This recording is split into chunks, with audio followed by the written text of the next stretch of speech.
ओशो अक्सर मुल्ला नसरुद्दीन की कहानियाँ अपने प्रवचनों में सुनाते थे, क्योंकि नसरुद्दीन की कहानियाँ केवल हास्य नहीं थी, बल्कि उनमें गहरी जीवन दर्शन की झलक थी।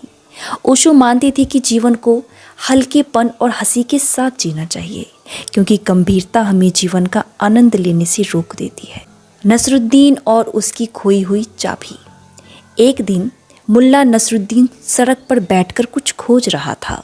एक आदमी आया और उसने पूछा, मुल्ला, तुम क्या खोज रहे हो?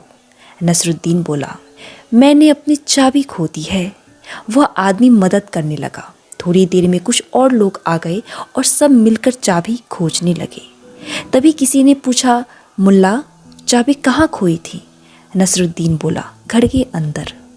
सभी हैरान होकर बोले, तो फिर यहाँ बाहर क्यों खोज रहे हो?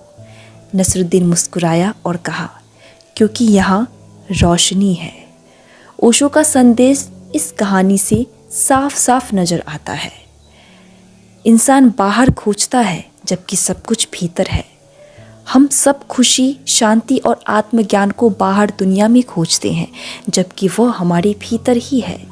ओशो कहते हैं, तुम जिसे खोज रहे हो वह तुम्हारे भीतर ही है, लेकिन तुम उसे वहाँ नहीं खोजते क्योंकि भीतर अंधेरा है, वहाँ रोशनी नहीं है।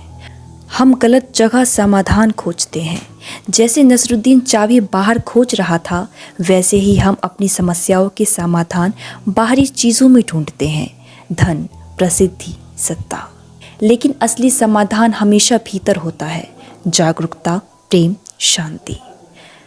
हम दिखावे और सुविधा को महत्व देते हैं। सिर्फ इसलिए कि बाहर रोशनी थी, नसरुद्दीन बाहर खोज रहा था।